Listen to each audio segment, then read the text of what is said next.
No आज आलो आम्ही टेलर साहेबांकडे. मला थोडंसं काम होतं म्हणून मी आज टेलर साहेबांकडे आलो. तर त्यांची मुलाखत घेऊन घ्यावं म्हटलं, कारण का टेलर आजकाल खूप कमी कपडे येते टेलरकडे आणि त्यांची समस्या आपण जनतेसमोर मांडली पाहिजे. म्हणून आता काय 2-4 प्रश्न त्यांना पण विचारतो. काय म्हणता टेलर साहेब, काय नाव आहे तुमचं? माझं राजेंद्र बसवनाथ आहे. अच्छा, काय म्हणते धंदे पाणी? धंदे पण काही विशेष नाही आहे. आता या रेडीमेडच्यानं सगळं धंद्याचं मार्केटिंग कमी झालं. अच्छा, पण तरी तुम्ही आता दिसून राहिले, कपडे शिवून राहिले, म्हणजे आता कापून राहिले बा, भरपूर दिसून राहिले. इकडे गठ्ठे पडून आहे तुमच्याजवळ. हां, तर मग हे कोणाचे कपडे आहे बा? हे आता कसे जे जुने लोक आहे हो. हां, त्यांचे लोक त्यांचे कपडे येते शिवायला. आताची पिढी जी आहे, नवीन वर्ग, हा, तो सगळं ऑनलाईनच्या याच्यावर लागलेला आहे. ऑनलाईनच्या याच्यावर. हं?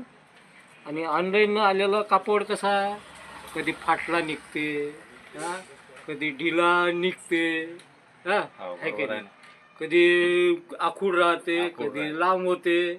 शेवटी या लागते आपल्याला टेलर टेलरकडे जाऊ आणि त्याला 100 रुपये द्याच लागते. द्यास लागते. हा? हो. त्याची फिटिंग म्हटलं का त्याच्यातही मग कासनाव कुसनाव करते, एवढे कागा तेवढे कागा, हा, हो ना. आहे का नाही? असं आहे मित्रांनो, कसं आहे, ऑनलाईन आणि कपडेच्या आहे ना, टेलर लोकांची कमाई थोडी कमी झाली. हा, शेवटी कसं आहे, शिवलेला कपडा हा मजबूत असते मजबूत असते. आणि रेडीमेड टू रेडीमेडच असते. हम्म. पण कसं आहे, आजकाल टेलरकडे लक्ष दिलं पाहिजे. त्या त्याच्यापेक्षा जर शिवून जर घेतले कपडे हो, टेलरकडून, तर त्याची शिलाई मजबूत राहते. हा, हो. आणि आपल्याला जसा पाहिजे त्या पद्धतीनं आपण शिवूनही घेतो. शिवून घेतो. हा, आणि आपला कपडा मनाला एक भेटते, कपडाही मनाला एक भेटते ना. मला एक भेटते आणि जास्त दिवस टिकते. शिवलेला कपडा हा, जास्त दिवस जास्त टिकते. टिकते. आणि ऑनलाईन जे आपण वापरतो हा, ते काय, आणला, दुसऱ्या दिवशी घातला, तिसऱ्या दिवशी फेकून दिला. हा, त्या पैशाचं काय चीज? एक खरी आहे मित्रांनो. कसं आहे, रेडीमेड कपडा हा जास्त दिवस टिकत नाही हं? आणि शिवलेला कपडा हा हा. जास्त दिवस टिकतो. आणि शिलाई उसळत नाही लवकर. आजकाल तर टेलर लोकांचं फॅशन साहेबांकडे झाली लोकांची. लक्ष दिलं पाहिजे आपण. मी नेहमी शिवलेले कपडे घालत असतो. माझाही ड्रेस आहे त्यांच्याकडे, म्हणून मी आलो होतो. तर त्यांचं चांगली चालती आहे, पण तरी म्हटलं एक व्हिडिओ पाहिजे टेलर, त्यांची रोजीरोटी चालली पाहिजे बा. मग साहेब, तुम्ही किती वर्षापासून टेलरिंगचं काम करून राहिले? मी का हो. मी माझा धंदा तर आता मी 7व्या वर्गात होतो बापरे, 7व्या वर्गात होते म्हणते हो. तेव्हापासून काम करून राहिले, सांगा. तेव्हापासून मी काम करतो. हो काय? हो. अच्छा. आणि मला काही कोणी शिकवलं नाही, हा, कारण घरीच धंदा होता. हा, हा, हा. म्हणजे खानदानी धंदा आहे म्हणजे तुमचा. काका टेलर धंदा होता आमचा. हा, हा, काका करत होते, हा. त्याच्यामुळं मग ते पायता पिढी- पायता पिढी. शिपाई होऊन गेलो मी. हो काय? हो. म्हणजे तुम्हाला आणि काही. ते कसं शिकण्याचा उद्देश असा होता, हा. एक आमच्याकडे एक व्यक्ती होता, हं. म्हणजे मी दादा म्हणून त्याला. हो. हे, तर त्या माणसानं एका प्रकारला कमीत कमी 8 दिवस लावले. किती? 8 दिवस. हं. हे, मग मी माझ्या स्वतःच्या आईला म्हटलं की आई, म्हटलं दादा, म्हटलं एक प्रकारले 8 दिवस लावते म्हटलं. हो. हा, हो. तर मी जर असतो ना म्हटलं या ठिकाणी, तर असे किती शिवून टाकले असते म्हटलं एका दिवशी. एका दिवशी पडतो. हा? हो, बरोबर आहे. खरीच कार्य म्हणे. हा. म्हटलं हो बा. हा. मग तेच गोष्ट माझ्या काकाला त्या आईनं हा, सांगितली का राजू असा असा म्हणे म्हणते. बा, हा. त्यावेळेस मी 7व्या वर्गात होतो. हो काय? मग दुसऱ्या दिवशी काय झालं, हं. का काका आले. हं. हे, मी शाळेतून आलो. हा, शाळा सकाळची होती, शनिवार होता. हा.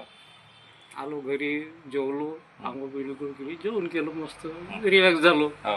हे, मग बाबा म्हणे आपल्या बाईचा ड्रेस शिवायचा आहे ना म्हणे, हा, हा. कापला आहे म्हणे. हो. म्हटलं ठीक आहे बा. मशीनवर बसलो, हं. धड धड धड धड शिवून टाकला. बापरे, हो काय? झालो टेलर. हो काय? नाही कोण आपल्याला मापाचं सांगितलं असा टाक, असं असं का तसं काप का काहीच नाही. हे सगळं आपल्या दिमागाचा खेळ आहे. दिमागाचा खेळ आहे मित्रांनो. कोणताही गुण घेणं म्हणजे हा दिमागाचा खेळ आहे. कला आहे शेवटी. कला आहे. आणि कला आत्मसात करणं काही साधी गोष्ट नाही आहे. आता ते त्यांचा खानदानी धंदा होता म्हणून ते त्याच्यामुळे ते लवकर त्याला गवसलं ते. आणि लहानपणापासून 7व्या त्याच्यातलं- वर्गापासून ते त्याच्यातलं- काम त्याच्यात- करून राहिले आणि आज ते परफेक्ट झाले. मी आता 2-3 ड्रेस त्याच्याजवळ टाकले, परफेक्ट माझे ड्रेस परफेक्ट त्यानं शिवले. म्हणून मी नेहमी शिवलेले कपडे घालत असतो. माझा प्रश्न त्याला असा आहे की ते काम करून राहिले, पण आता त्यांचं वय भरपूर आहे. किती वय आहे तुमचं? माझं 56 वय आहे.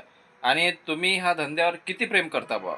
किती आवड आहे तुम्हाला या धंद्याबद्दल? जीवापाड जीवापाड प्रेम आहे. आणि जीवापाड प्रेम आपल्या कलेवर, आपल्या कामावर असलं पाहिजे, तोच माणूस सक्सेस होते. मी एकाच दुकानात 19 वर्ष काम केलं बापरे, 19 वर्ष काम करणं एकाच एका दुकानात हे तर भरपूर झालं. आणि त्याच्यातही मग कसं माझं रुटीन असं होतं हा. की सकाळी उठणे, हो. कॉलेजला जाणे, हा. बाहेरच चहा घेणे, अच्छा. हे बाहेरच नाश्ता, हो काय?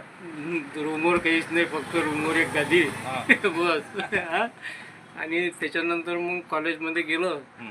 की तिथून 12 वाजता आपलं कॉलेज करून आलं की डायरेक्ट दुकानात हो. दुकानातच डबा आहे, हो. चिच्चा मेस वेगळा. हो ना मित्रांनो, कसं आहे 19 दुकानात- वर्ष एका दुकानात काम करणं काही साधी गोष्ट हा. नाही आहे. मी आता कलाकारच आहे, पण एका ठिकाणी एवढे दिवस काम करणं म्हणजे काही साधी गोष्ट नाही आहे. 3-4-5 वर्ष ठीक आहे बा, 19 वर्ष भरपूर झाले. मग तिथं तिथचा डब्बा वेगळा, हो. तिथून 9 वाजेपर्यंत काम करायचं. हो. ते मग तिथून रूमवर जायचं, हो. मग रूमवरचा डब्बा वेगळा. हो. हे तिथचं जेवण केलं की मग अभ्यास करायचा. हो. हे मग झोपायचं, मग अजून सकाळचं रुटीन तसंच्या तसंच. नंतर मग मॅरेज वगैरे झालं. अच्छा. हा. आणि मॅरेज झाल्याच्या नंतर मग थोडंसं चांगले दिवस आले. चांगले दिवस हे आले. अमरावती सोडायला लागली. हो. हे एअरटेल ऑफिसला लागलो मी. हो. हे चांगली उच्च पदस्थ नोकरी होती मला. हो. 7 वर्ष सर्व्हिस केली अरे बापरे. त्याच्यामध्ये. हो काय? हो. हा. टू-व्हीलर गाडी होती. एवढी भोगली, हो. पण शेवटी हा. या लागलं या धंद्यावर. या लागलं मध्ये. पण कसं आहे मित्रांनो, कारण आपल्याजवळ माझ्याजवळ गुण हा असला पाहिजे. गुण- मला सांगा, ते एवढे फिरले हा. पण शेवटी या लागलं त्याच्या गुणावरच. म्हणून माझ्याजवळ हा गुण होता, म्हणून मी आज आता ते आता टिकून आहे. टिकले. त्याला दुसऱ्याच्या इकडे जायचं काम नाही हा, पडलं. त्याने दुसऱ्याची हमाली करायचं त्याचा काम नाही स्वतःचा पडलं. धंदा उभा केला. असं आहे मित्रांनो, आपल्याजवळ कला असली पाहिजे. कला असली का तो माणूस कधी खाली राहत नाही. नाही. धन्यवाद. धन्यवाद.